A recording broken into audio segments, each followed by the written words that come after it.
Hello, I'd like to walk you through the basic workflow of iBar using B4D.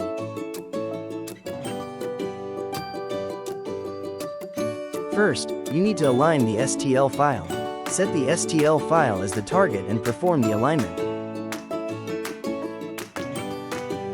The occlusal surface must be aligned with the z-axis, whether it is maxillary or mandibular. After completing the alignment, move to the iBar module, save it, and transform the prosthetic STL into a hybrid.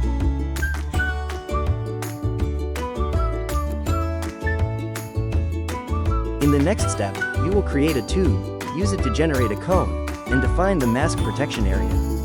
This ensures the implant hole is protected.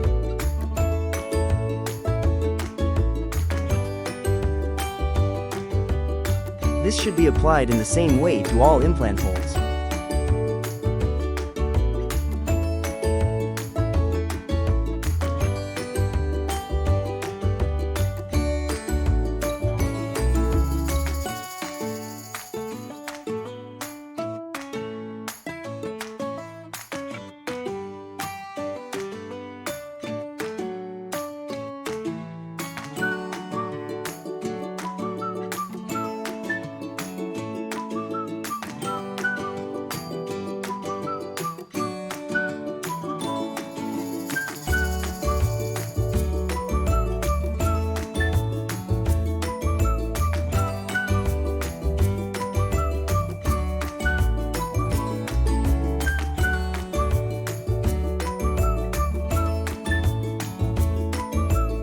After creating all the tubes, switch to edit mode and adjust them to fit the holes.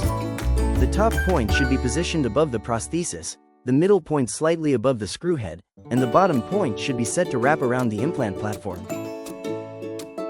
In this step, the points should move only along the z-axis to maintain proper accuracy. Simply select the point, press G, and then press Z to lock the movement vertically. Now, for the lowest point, press Ctrl+A to scale it up. This allows the bottom point to expand and properly wrap around the implant platform, ensuring stability and a secure fit.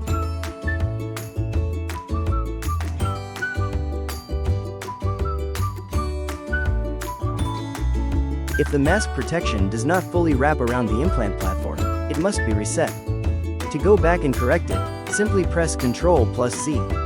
This shortcut lets you return to the previous step so you can adjust the mask protection again and ensure it properly covers the implant platform. Use Ctrl+A on the last point to slightly widen it for a better fit.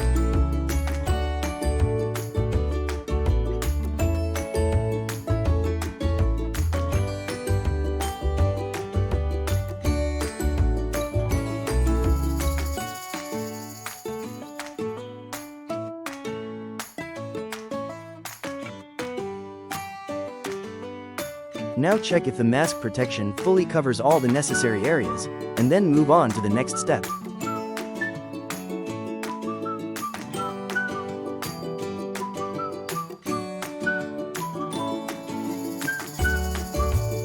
In this step, we set the boundary that will determine which area will be metal burr and which area will be zirconia.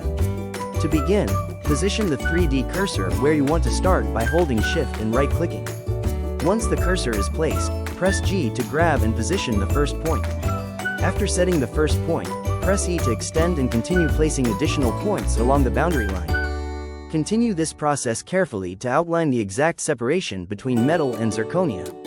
Finally, when you reach the end, select the 2 points that should be connected by holding Shift and clicking them both, then press F to connect them. This will complete the boundary line that separates the two materials.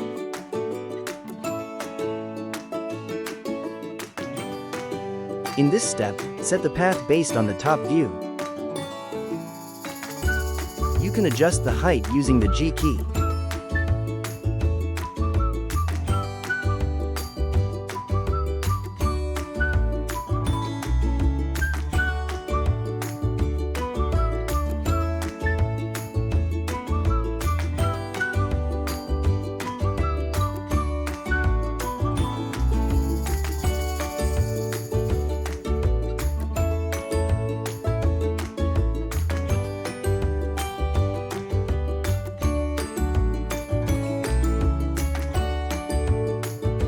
In the Add Safe Zone step, you can adjust the thickness.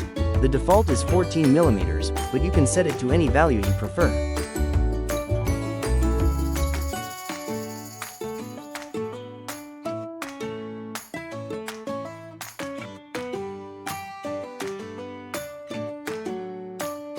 We've now reached the final step of the process. At this stage, you can define the cement gap between the iBar and the hybrid structure. The default value may not always be suitable, so you should carefully assign a cement space that matches your specific case or personal preference. Once this is set, the workflow is complete.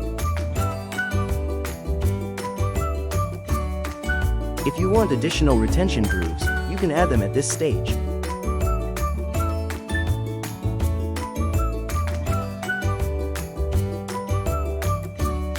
That concludes this simple walkthrough of the iBar fabrication process using B4D. Thank you.